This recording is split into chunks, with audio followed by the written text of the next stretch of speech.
Автобус накіроўваецца па маршруце нумар 35. Плошча Савецкая. Усіх вітаю, шановныя слухачы. Гэта падкаст «Утульны горад», а мяне завуць Даша. І сёння мы з вамі будзем абмяркоўваць пытанні кліматычных зменаў. Вам можа падацца, а пры чым тут увогуле урбаністыка? Гарады, надвор'е, што да чаго? Не, канешне, ёсць усе гэтыя бясконцыя размовы пра глабальнае пацяпленне, карбонавыя забруджванні, праз усякую гаспадарча-эканамічную дзейнасць чалавека, але прычым тут наше штодзённае жыццё ў нашых гарадах. Прынамсі, ў Гродна. Мы ж не Шанхай які-небудзь. Маецца на ўвазе Шанхай як нейкі буйны вытворчы цэнтр, напэўна. І вось для таго, каб разабрацца, прычым тут нашае гарадское штодзённае жыццё да зменаў клімата і прычым тут змены клімата да нашага штодзённага гарадскога жыцця, я запрасіла спадарню Марыю Фалалееву, кандыдатку геаграфічных навук, і экспертку ў вобласці кліматычнай палітыкі, адаптацыі да зменаў клімату і развіцця гарадоў. Мы сазваньваліся са спадарняй Марыяй праз Google Meet, і пакуль спадарня Марыя разбіралась у інтэрфейсе і крыху зачытвала сабе ўслых некаторыя назвы на лад па-ангельску, я заўважыла, а зараз вы дазнаецеся, што ж я такое заўважыла. Ведаеце, першае, што я заўважыла, калі вы там чыталі, што ў наладах напісана ваш прыгожы брытанскі акцэнт. Вы што ўсе ўзялі моду размаўляць па-амерыканску, мяне гэта бесіць. І адразу таму ў мяне пытанне, я прачытала, што вы не больш і менш навукоўцы нейкага ірландскага універсітэту. Гэта як вы там апынуліся? Не, я не навукоўца ірландскага універсітэту, я была навукоўца ірландскага універсітэту. Вось менавіта так я там і апынулася, таму што я жыву ў Ірландыі ўжо больш за 10 год, і я прыехала туды менавіта працаваць ва ўніверсітэце, і менавіта па тэме клімата. Гэта была тэма адаптацыі да зменаў клімата для прыбярэжных тэрыторый Ірландыі. Вось, я працавала ў цэнтры марскіх і прыбярэжных даследаванняў 4 гады. Гэта быў цэнтр пры універсітэце горада Корка, дзе я зараз жыву, але я там ужо не працую даволі шмат гадоў, таму што я працую як незалежны кансультант з міжнароднымі агенцтвамі.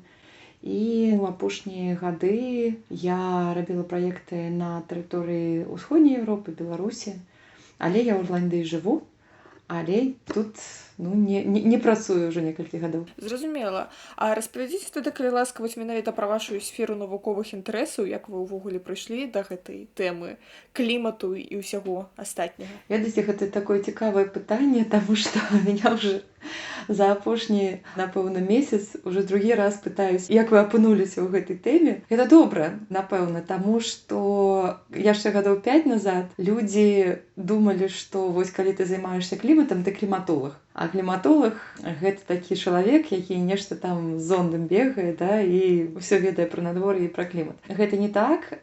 Канешне, кліматолагі таксама занимаюцца вывучэннем і змененнем клімату, зразумела. Але зараз змены клімата – гэта вельмі шырокая тэма. Кліматам займаюцца зараз вялікі шэраг людзей і спецыялістаў, пачынаючы з кліматолагаў да, напэўна, што да псіхолагаў, таму што гэта тэма ва многам эканамічная. Эканамісты і палітыкі, і інжынеры, спецыялісты ў галінах эканомікі, напрыклад, транспарт, энергетыка, гэта ўсё тэмы і гэта ўсё прафесіі, якія могуць мець кліматычны вектар. З чым менавіта займаюсь я? Я займаюсь працэсам прыняцця рашэнняў, планаваннем, працэсам разработкі палітык, планаў і тэрытарыяльнага развіцця і сектаральных палітык. Усім, што датычыцца, як змены клімата могуць быць інтэграваны ў гэтай палітыкі. Гэта ацэнка кліматычных рызыкаў і што з гэтымі рызыкамі рабіць. У сваёй працы я выкарыстоўваю, канешне, і тыя сцэнарыі, якія робяць класічныя кліматолагі. У апошнія гады, як я сказала, працую ў гэтай сферы і, як сказаць людзям, што такое змена клімата і што яны могуць з імі рабіць у ўсіх напрамках і ўсіх галінах сваёй дзейнасці. А хто звычайна гэтыя людзі? Вось вы сказалі, вы працуеце як кансультантка, а хто да вас звяртаецца? Гэта нейкія дзяржаўныя установы, ці хтосьці яшчэ там яны распрацоўваюць нейкі дзяржаўны план, што гэта такое? Так, бывае, што і так. Калі я буду казаць пра маю асабістую працу, вось мае апошнія праекты я рабіла, напрыклад, з праграмы развіцця ООН у Беларусі, у Малдове. І гэта было асабіста так, напрыклад, праграма развіцця ООН ці іншыя міжнародныя агенцтвы, яны дапамагаюць кіраўніцтвам рэгіёнаў, урадам распрацоўваць нейкія планы. Напрыклад, самы апошні праект мы рабілі па праграме, ёсць такі вялікі праект Еўрапейскага Саюза, які называецца EU for Climate.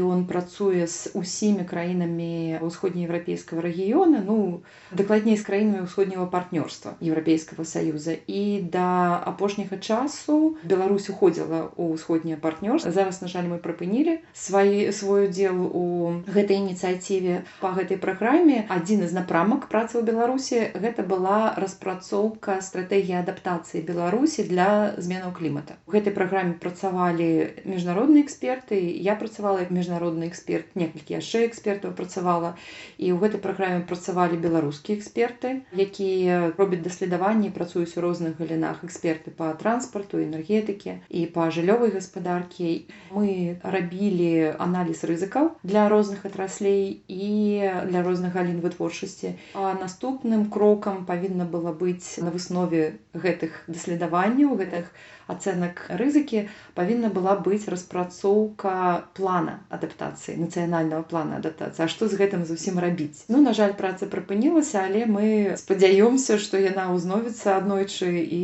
можна будзе працаваць далей. Я ўпэўнена, што калі-небудзь узновіцца, канешне. Вось калі казаць пра тых людзей, якія да вас ад часу да часу звяртаюцца за кансультацыяй. У вас жа быў адукацыйны курс цэлы пра гарады і клімат. І змены клімату. Сувязі з гэтым так.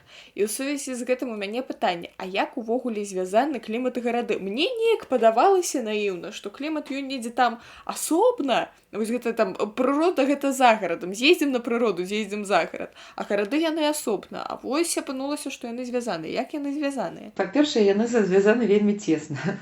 Тое, што вы сказалі, што гарады асобна, прырода асобна. Ведаеце, усё, што мы робім, усё, што дзейнасць нашай цывілізацыі, якая ў нас разгортваецца на нейкім такім прыродным бэкграўндзе. Прырода — гэта не то, што нейкая скарбонка з рэсурсамі, адкуль мы бярэм і строім гарады. Усё, што мы робім, любой самай тэхналагічны, самай хай-тэк, самай бетонны і шкляны горад пабудаваны на пэўнай прыроднай аснове. Ён пабудаваны на пэўнай прыроднай аснове, ён існуе ў паветры. Таму мне не вельмі падабаецца, калі людзі кажуць: вось экалогія, вось у нас добрая экалогія, дрэнная экалогія. Дакладней казаць навакольнае асяроддзе. Таму што калі мы кажам асяроддзе, гэта так падкрэслівае, што гэта не нейкая там прырода ці экалогія, гэта асяроддзе, у якім мы жывем. У якім мы жывем, працуем, будуем, развіваемся, нараджаемся і паміраем. Такім чынам усё звязана з прыродай. Калі дакладна казаць пра тэму клімата і гарадоў, адно на другое ўплывае вельмі моцна, потому што, па-першае, гарады з'яўляецца адной з асноўных прычын змяненнем клімата. Таму што змяненне клімата, па-першае, асноўная прычына, асноўны драйвер гэтага працэса — гэта прамысловая рэвалюцыя. Гэта дзейнасць прамысловасці, таму што, напрыклад, калі мы нават кажам пра змены клімата і як мы параўноўваем, там, напрыклад, калі мы параўноўваем клімат цяпер, мы параўноўваем з так званай доіндустрыяльнай эпохай. Гэта 18-19 стагоддзе. І гэта падкрэслівае, што калі ў 19 стагоддзі пачалась такая актыўная прамысловая рэвалюцыя, чалавек пачаў больш актыўна ўплываць на асяроддзе і значна павялічылись выкіды парніковых газаў, якія ў рэшце рэшт прывялі да таго, што мы маем зараз, для зменаў клімата. І гарады мелі вельмі моцны ўплыў, таму што ўся прамысловасць канцэнтрыравалася, па-першае, у гарадах. Гарады — гэта самая моцная крыніца выкідаў. Перш за ўсё, гэта крыніца выкідаў ад прамысловасці, таксама транспарт, таму што транспарт з'яўляецца адной з найбуйнейшых крыніц выкідаў парніковых газаў. І зразумела, што большасць транспартных выкідаў сканцэнтравана ў гарадах. У гарадах у нас жыве большая колькасць насялення, напэўна, ва ўсіх краінах Европы і дакладна ў Беларусі, таму што ў нас больш за 70%, напэўна, зараз будзе там уже пад 80%. Вось, так што гарады, яны ва многом і фарміравалі, і фарміруюць гэту праблему. Гэта такая дрэнная навіна. Добрая навіна — то, што гарады меюць такі даволі вялікі патэнцыял гэту праблему вырашыць. Таму што ў гарадах сканцэнтрыраваны тэхналагічны патэнцыял, навуковы патэнцыял, у гарадах сканцэнтраваны людзі, якія праблему зрабілі, але сканцэнтраваны людзі і рэсурсы, якія гэту праблему могуць вырашыць. Самі кашу заварылі. Да, самі кашу заварылі, тых, хто заварылі, тэхнакратычная, інтэлектуальная эліта, яна, больш-менш, яна пражывае ў гарадах. І клімат, канешне, ўплывае на горад. То, што змяняецца клімат для планеты, да, для экалогіі, гэта не добра, не дрэнна. Это можа быць добра і дрэнна для нас, таму што мяняецца асяроддзе нашага жыцця, асяроддзе, у якім мы пабудавалі пэўную інфраструктуру, пэўную эканоміку. Улічваючы тое, што гэта інфраструктура і гэта эканамічныя прадпрыемствы, там зноў насельніцтва, аб'екты сацыяльнай інфраструктуры, нашы школы, аб'екты нейкай культурнай інфраструктуры, яны, па-перш, канцэнтруюцца ў гарадах.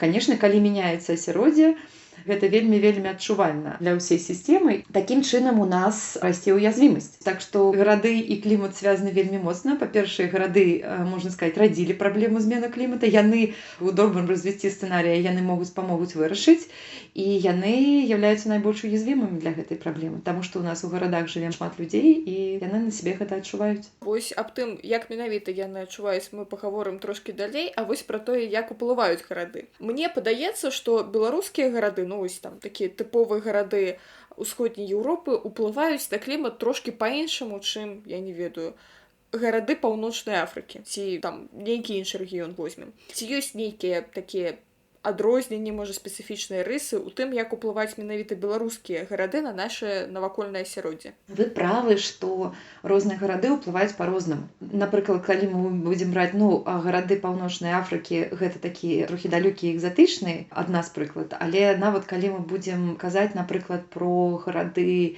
Еўропы, заходняй Еўропы, усходняй Еўропы і Амерыкі, мы можам убачыць такую даволі значную розніцу, потому што, напрыклад, гарады Еўропы, яны такія больш старыя, яны кампактныя. У гарадах Еўропы, ва ўсіх гарадах транспарт адыгрывае значную ролю ў выкідах, але паколькі гарады Еўропы такія больш кампактныя, калі мы, напрыклад, будзем параўноўваць з гарадамі Амерыкі, то ў Амерыкі транспарт іграе значна большую ролю, таму што гарады Амерыкі, яны такія расцягнутыя. Таму што тыповы еўрапейскі горад, усходнееўрапейскі, заходнееўрапейскі, па-першае, канешне, і ў Еўропе кожны горад адрозніваецца, але я думаю, што тыповы горад будзе генерировать выкіды ад прамысловасці. Увогуле, вельмі залежыць, якая гэта прамысловасць. Таму што калі прамысловасць, напрыклад, там нафтахімія или нешта там звязанае, напрыклад, з вельмі вялікімі затратамі энергіі, такой горад будзе генерировать больш выкідаў ад прамысловасці, а другі горад, дзе прамысловасці будзе менш, напрыклад, нейкі буйны адміністратыўны цэнтр будзе генерировать больш выкідаў ад транспарта. Вось для сярэдняга я думаю, што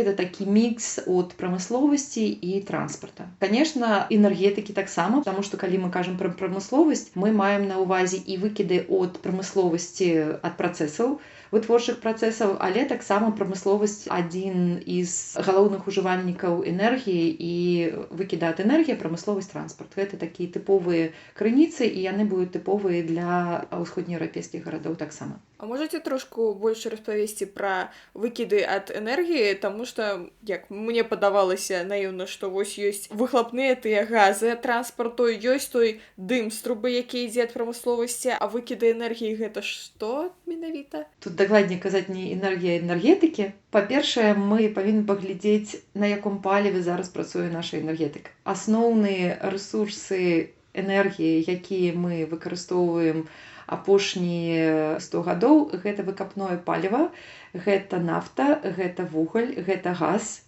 Практычна ўся энергія, якую мы зараз выкарыстоўваем, яна працуе на гэтых рэсурсах, якія і абумоўліваюць тое, што зараз у нас адбываецца з нашым кліматам. Значная частка міжнароднай, нацыянальнай кліматычнай палітыкі, міжнароднай, па-першае, скіравана менавіта на то, як замяніць выкапное паліва як асноўны энергетычны рэсурс на больш экалагічныя віды паліва, на ўзнаўляльныя крыніцы энергіі ці на іншыя рэсурсы. Для тых, хто хімію ў школе прагуляў, як я. Калі спаліць нафту, у нас у выніку рэакцыі атрымоўваецца СО2, СО2 ляціць уверх, там скапліваецца недзе, уверсе на небе, і атрымліваецца плёначка, такі парніковы эфект наступае. Я ўсё правильно зразумела? Ну, так, добра. Але тут можна дадаць яшчэ некалькі такіх момантаў. Дар'я, вы вельмі дакладна сказалі, што СО2, як і іншыя парніковыя газы, яны назапашваюцца атмасферы. І гэта такі вельмі істотны момант, таму што калі нехта сочыць за кліматычнай дыскусіяй, то можна пачуць, што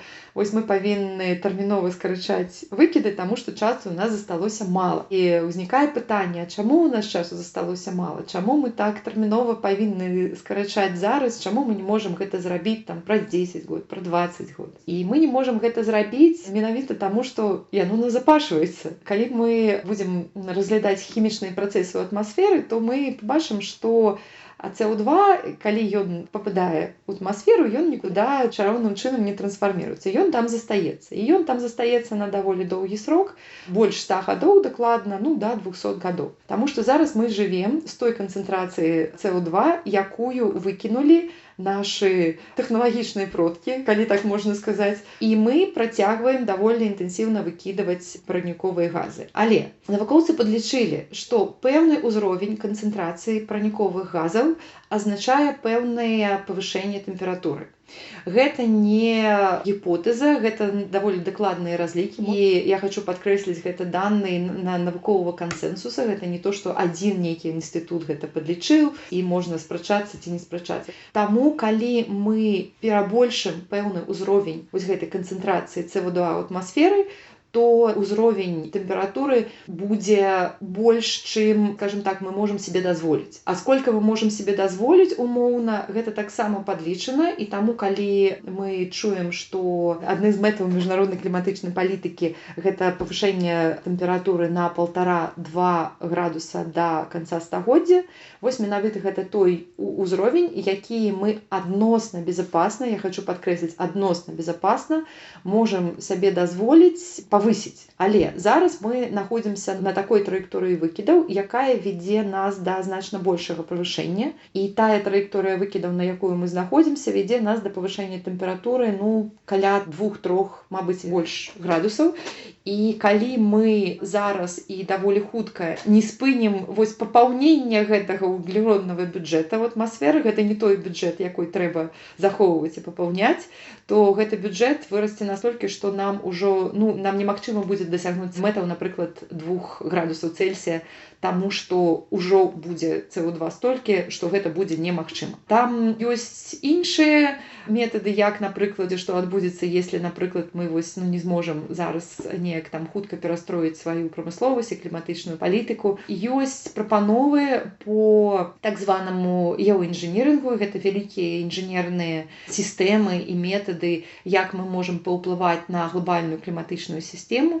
Ёсць таксама метады калі ты нешта назапасіў, ты можаш гэта тэарэтычна адтуда ўдаліць. Вось, ёсць метады, як мы можам скараціць канцэнтрацыю СО2 ў атмасферы, і можа ўзнікнуць такая сітуацыя, спадзяёмся, што она не ўзнікне, што ў нас проста не застанецца ніякага другого выйсця. Але ўсе гэта такія геоінжынерынгавыя і такія маштабныя метады, па-першае, яны яшчэ не даволі дакладна распрацаваны, і як паказвае нам праблема змены клімата, усе гэтыя такія маштабныя інтэрвенцыі ў кліматычную сістэму, у якой мы жывем, но пра якую мы ніколі не будзем знаць настолькі дакладна, чтобы ёй на 100% кіраваць. Вось усе гэтыя такія маштабныя інтэрвенцыі, яны таксама могуць прывесці к наступствам, якія мы зараз не ведаем і якія могуць прывесці нас нават да большых экалагічных наступстваў і катастроф. У нас ёсць яшчэ час, каб скараціць выкіды да прымальнага ўзроўня.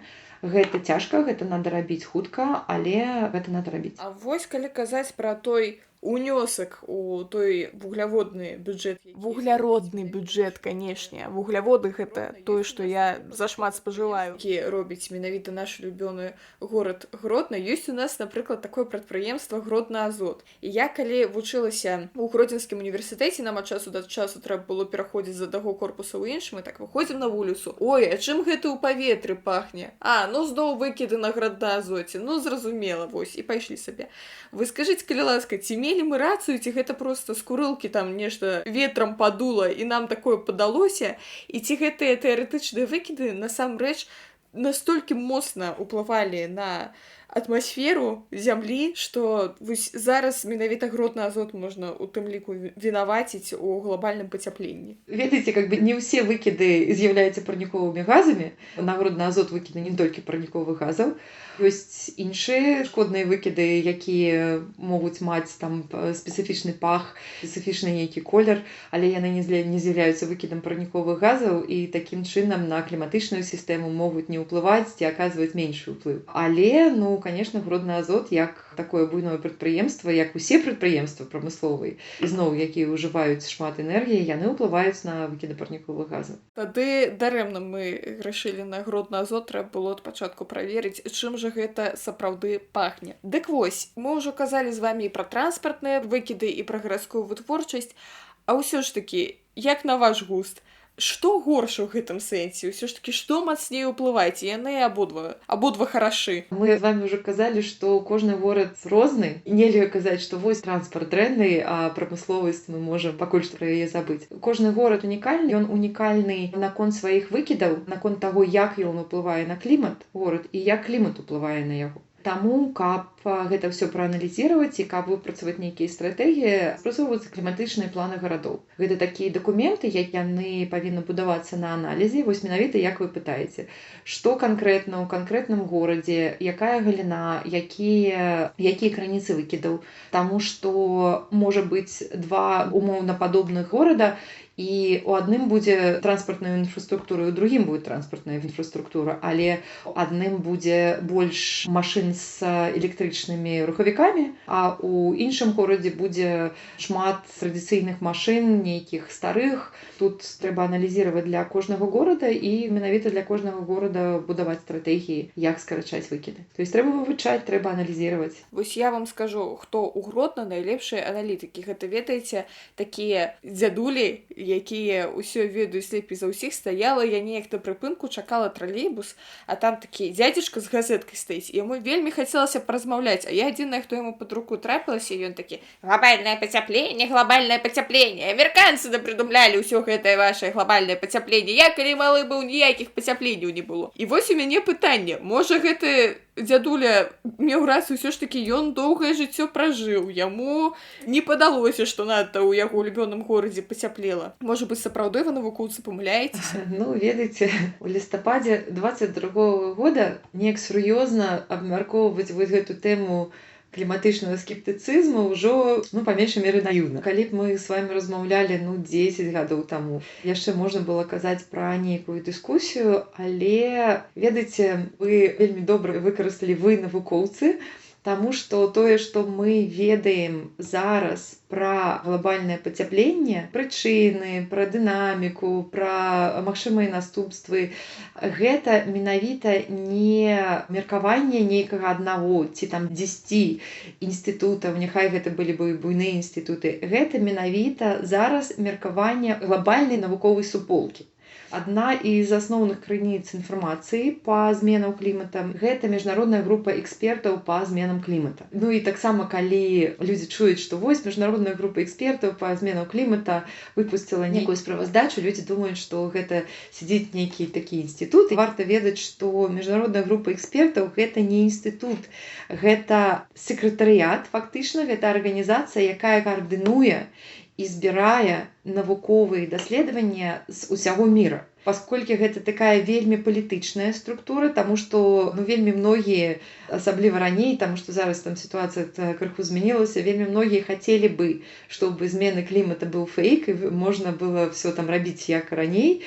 І таму што гэта інфармацыя, і гэта не палітычная структура, але інфармацыя, якую яна дае, яна хутка становіцца палітычнай інфармацыяй, таму што яна заклікае нас да нейкіх зменаў эканомікі і ў палітыкі таксама. І каб гэта было так проста, то міжнародную групу экспертаў уже бы, напэўна, зачынілі, таму што вельмі шмат людзей, арганізацый нейкіх там хацелі бы гэта зрабіць. Але сама праца гэтай арганізацыі пабудавана так, што яна максімальна, насколько можна ў сучасным свеце, яна збалансаваная, таму што там, напрыклад, за кожную справаздачу адказваюць група экспертаў, якая міжнародная, і эксперты не самі туды прыходзяць, іх дэлегіруюць краіны. І там заўсёды падтрымліваецца баланс паміж развітымі і развіваючымися краінамі. Ну, то бок, калі мы можам казаць пра нейкі кансэнсус і пра нейкі міжнародную навуковую суполку, то у цяперашнім часе, ў 22-м годзе, гэта ўжо дакладна даказана міжнароднай суполкай, а не проста там нейкім. То есть гэта сапраўды мы навукоўцы. Але калі вы пачалі казаць пра тое, што вось зараз у лістападзе казаць пра тое, што я такая падумала сабе, ну менавіта у лістападзе казаць пра глобальнае пацяпленне, гэта трошкі гучыць як здзек, таму што вось я сёння выходзіла на вуліцу, там шэра, змрочна і халадно. І я, напрыклад, не адмовілася б, каб было на пару-тройку градусаў цяплей, чым зараз ёсць. І вось скажыце, калі ласка, ёсць жа такое меркаванне, што а ў нас у Беларусі вось без пацяплення глобальнага не абыдзецца, таму што у нас халадно, мы хочам, каб у нас было трошкі цяплей. Можа, людзі таксама маюць рацыю, калі выказваюць такія жаданні. Ну, Дар'я, давайте я вам задам сустрэчнае пытанне. Вось вы кажаце, што вы бы не адмовілись, каб было на 1-2 градуса цяплей у лістападзе. А згодны бы вы, што ў лістападзе было бы на 1, 2, хоць на 3 градусы цяплей, але сельская гаспадарка Беларусі сістэматычна бы адчувала вельмі такія працяглыя засухі, і фактычна сельскай гаспадаркі Беларусі ў такім выглядзе, як мы ведаем, зараз не было. Вось вы жывёце ў горадзе, вы адчыняеце кран, адтуда цячэ вада. Вада гэта умоўна чыстая, ну, адрозніваецца ад горада да горада. Згодны ли былі бы вы, каб, напрыклад, тут цекла не умоўна чыстая вада, а вада, у якій былі бы бактэрыі і якая бы была недастаткова ачышчаная, таму што 1-2 градуса павышэння тэмпературы ў лістападзе можа азначаць тое, што недзе ў чэрвені ці ў ліпені былі такія даволі працяглыя засухі, і калі 1-2 градусы тэмпературы больш у лістападзе, мы можам забыць пра снег. Тое, што мы наблюдаем ужо зараз, што ў нас зімы сталі менш снежныя. Ну, каму-то гэта не падабаецца, каму-то гэта падабаецца, ну, вот такое больш эстэтычнае меркаванне, але калі вы спытаеце спецыялістаў па сельскай гаспадаркі, для іх гэта вельмі істотна. Так што, ну, умоўна, можам там больш пагрэцца, але за які кошт. І, напрыклад, ну, проста уявіце сябе ўсе гэтыя з'явы, якія мы назіраем апошнімі гадамі летам, што так званай хвалі жары, калі нават асфальт плавіцца. Таму што нашы дарожнае пакрыццё, ну, напрыклад, асфальт, яно таксама разлічана на тое, што яно будзе працаваць у пэўным тэмпературным дыяпазоне. Калі гэты дыяпазон мяняецца, то яно перастае працаваць. Вось тады нам, ну, калі мы можам дазволіць вашы 1-2 градуса вышэй у лістападзе, але нам трэба будзе мяняць дарожныя пакрыцці, нам трэба будзе мяняць канструкцыі, ну, шмат аб'ектаў інфраструктуры будзе выкарыстоўвацца значна больш, ну, праблематычна, скажем так. Мы зараз упэўнена ідём по таму курсу, што у вас будзе 1-2 градуса вышэй у лістападзе, але хаціце вы этого, не думаю. А калі казаць пра гэты аб'екты інфраструктуры, якія зменяцца, якія менавіта гэта, напрыклад, аб'екты? Ну, напрыклад, гэта было ў Гродна. Памятаеце, гэта ў мінулым годзе мост усё адчынялі, а он сёння адчыняўся. Памятаю. Так, ён там трошачкі паваліўся, і потым сказалі, што гэта таму, што там яшчэ трава не парасла. Ну, вось вам класічны прыклад аб'екта інфраструктуры. То бок мы не можам дакладна 100% звязваць тое, што паваліўся мост у Гродна змены клімата, але умоўна я скажу так, што адно з наступстваў змены клімата гэта тое, што у нас, калі агульная колькасць ападкаў не будзе значна мяняцца, будзе мяняцца рэжым іх выпадзення. І тое, што мы наблюдаем у апошнія гады, гэта, ну, то густа, то пуста. То есть у нас такія даволі працяглыя засушлівыя перыёды змяняюцца такімі інтэнсіўнымі перыёдамі дажджэй. Калі канструкцыя моста разлічана на пэўны рэжым выпадзення асадкаў, калі грунты, якія пабудаваны, склоны, якія пабудаваны, разлічаны на тое, што тэмпература і рэжым выпадзення асадкаў будзе захоўвацца такім, як ён был апошнія 50 гадоў, то, конечно, калі гэтыя умовы мяняюцца, а зараз мы, ну, рэальна бачым, што у нас больш і больш выпадкаў такіх ліўневых дажджоў, якія прыводзяць да такіх навадненій у гарадах, такіх вельмі інтэнсіўных смываў глебы,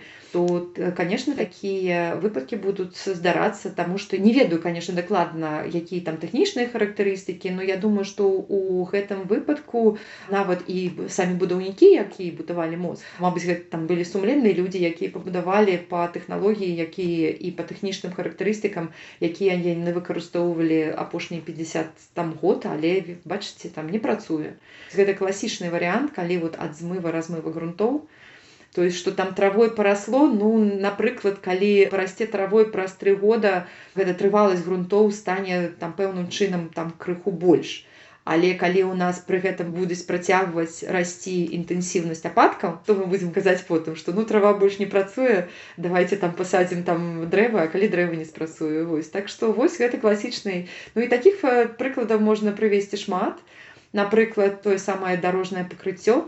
Зразумела, што ў розных краінах і ў розных кліматычных зонах выкарыстоўваюцца розныя матэрыялы. Тое дарожнае пакрыццё, якое выкарыстоўваецца за палярным кругам, і тое, якое выкарыстоўваецца ў Беларусі, і тое, якое выкарыстоўваецца, напрыклад, у какіх-то паўднёвых рэгіёнах Амерыкі, яно рознае. У нас там нешта такое пасярэдзіне, тое, якое на поўначы, яно арыентуецца на нейкія працяглыя перыяды замярзання, а тое, якое на поўдні, яно павінна быць больш трывалае да умоў жары. Наше дарожнае пакрыццё разлічана на пэўны дыяпазон. Напрыклад, у дарожнага пакрыцця ёсць такі паказатель трываласці, як колькасць размарозак і замарозак, скажем так. Што колькасць пераходу тэмпературы праз 0. Калі яно замярзае і размярзае, то яно становіцца менш трывалым.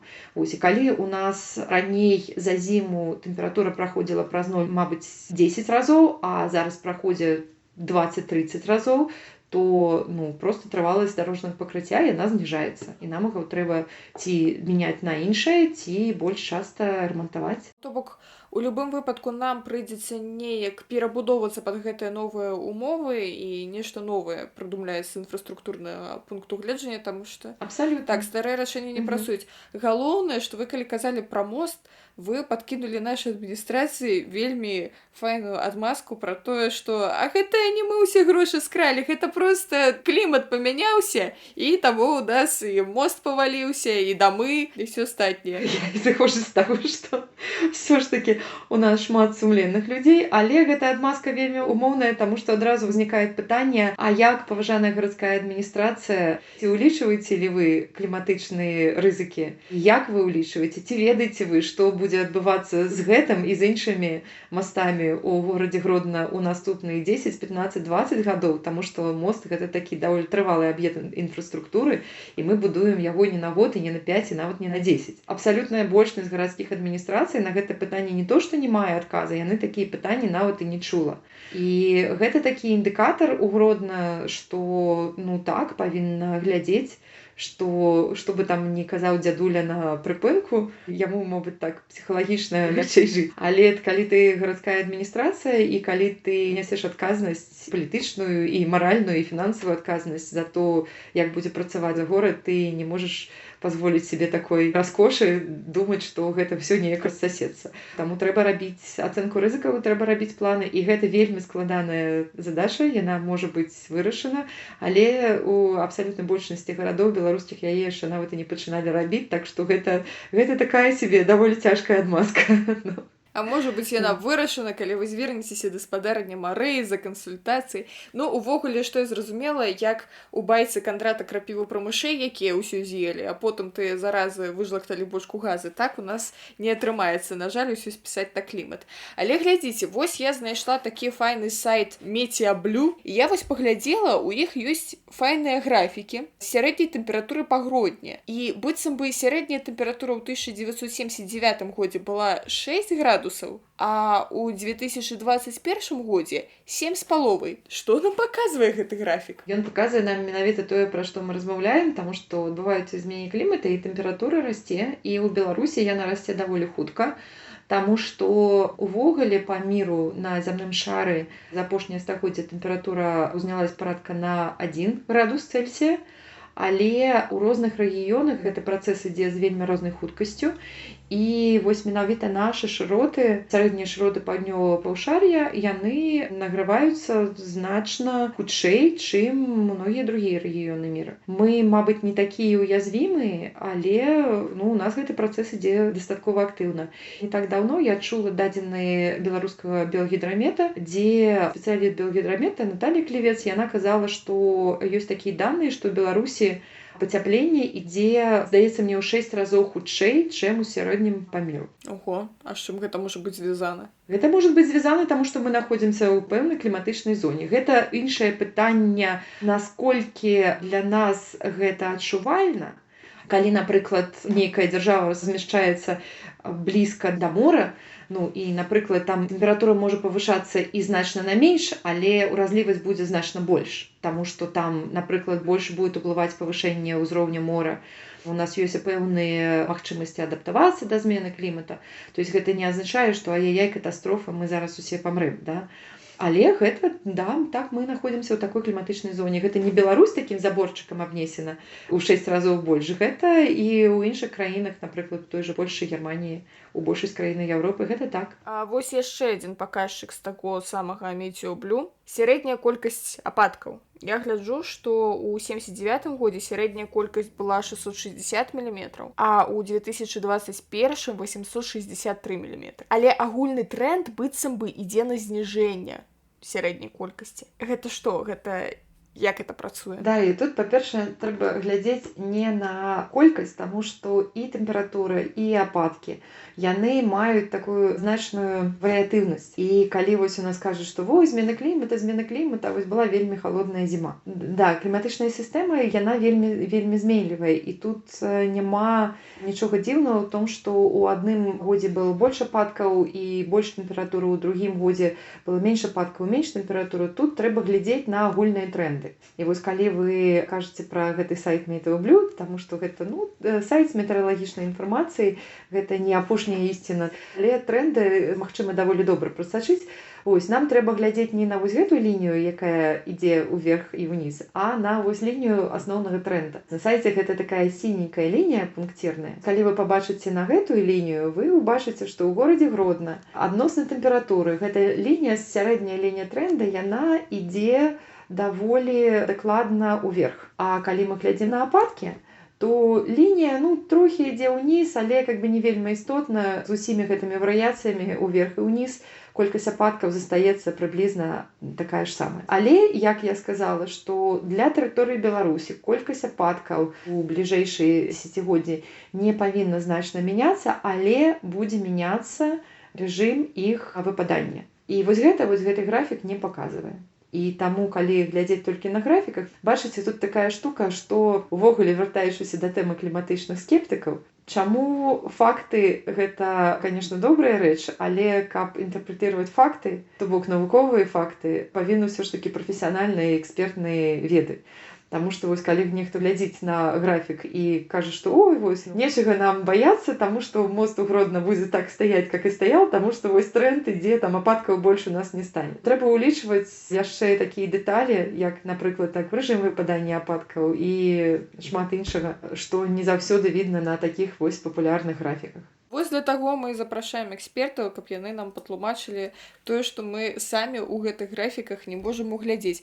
А вось, напрыклад, я яшчэ заўважыла на тым жа сайце, што вось у Менску, напрыклад, на градус ніжэйшая сярэдняя тэмпература за гродзенскую.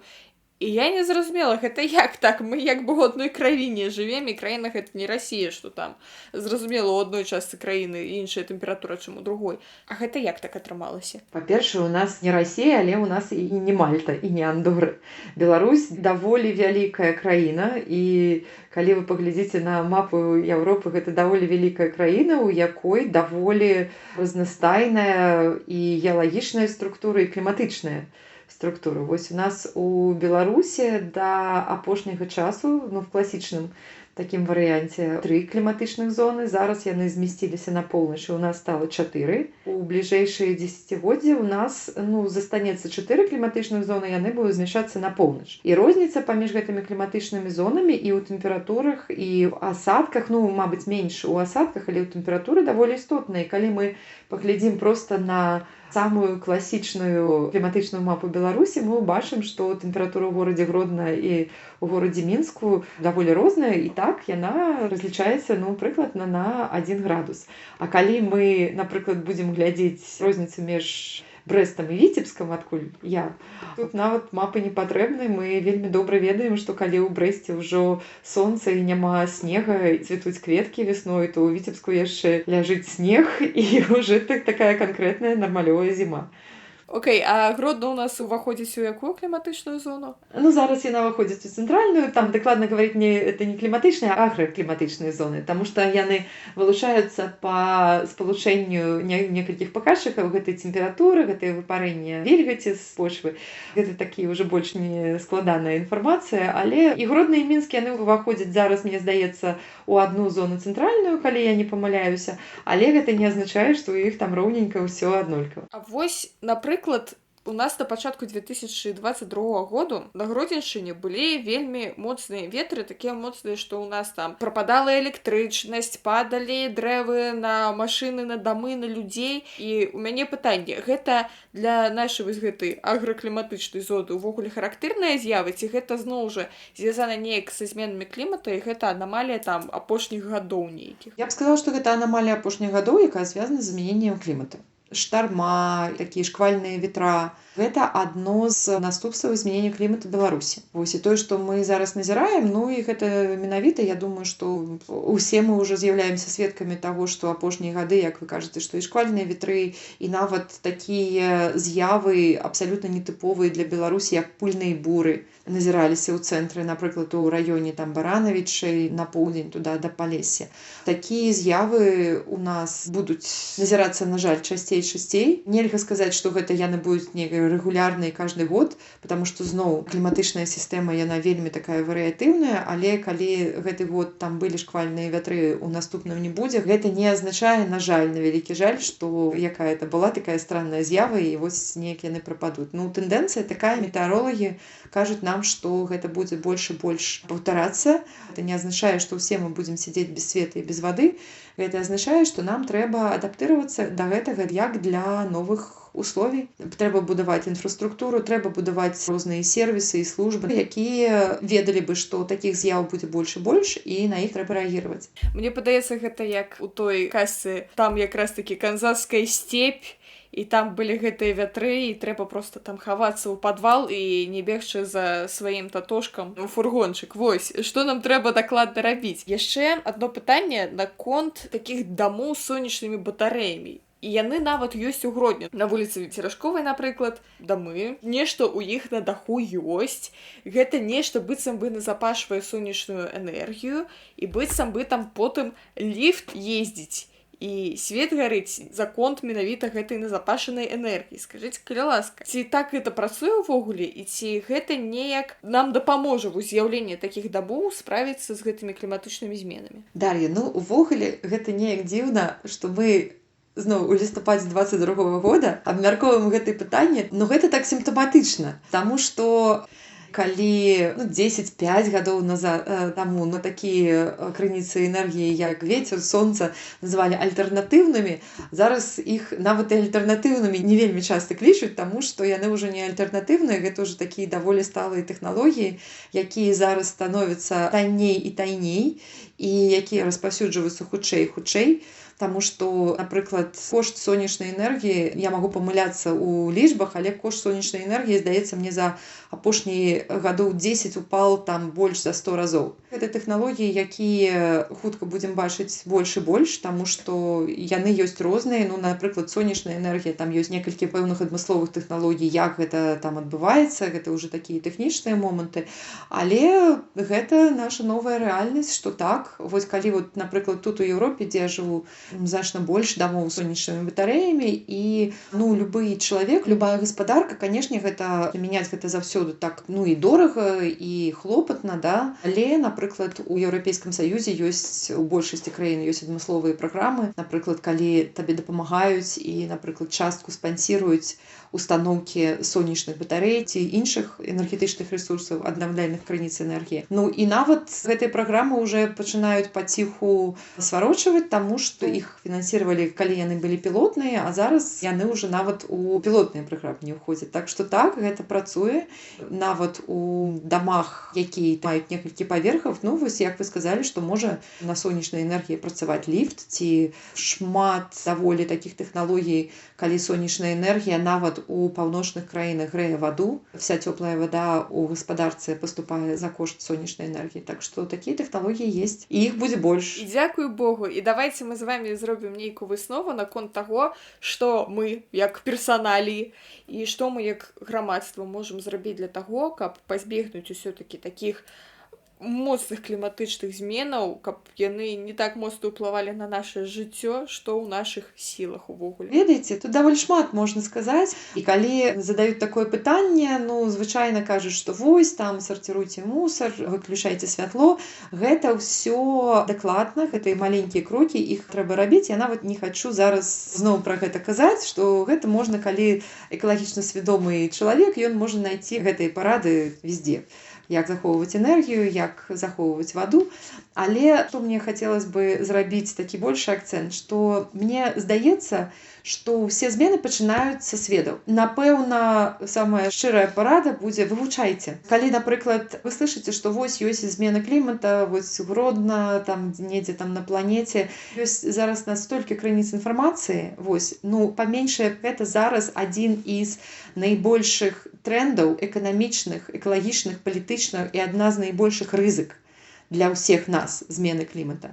І, па-першае, можна гэтым цікавіцца, можна вывучаць, каб не было такого, што вось я там вывучу, как кнопочку ціснуць на Ютубе, і на Ютубе націсну, а там мне хто-то сказаў, што там вучоныя, каб грошы заработаць, яны там все хлусяць. Вывучайце крыніцы, правярайце інфармацыю і гэту інфармацыю трансліруйце ў сваю прафесійную дзейнасць. Таму што калі мы ўсе будзем не толькі лямпачкі там дома выключаць своечасова, хаця гэта таксама істотна, але будзем глядзець, вось, ну, напрыклад, як гарадскія планіроўшчыкі, як мяняецца клімат, што нам з гэтым рабіць.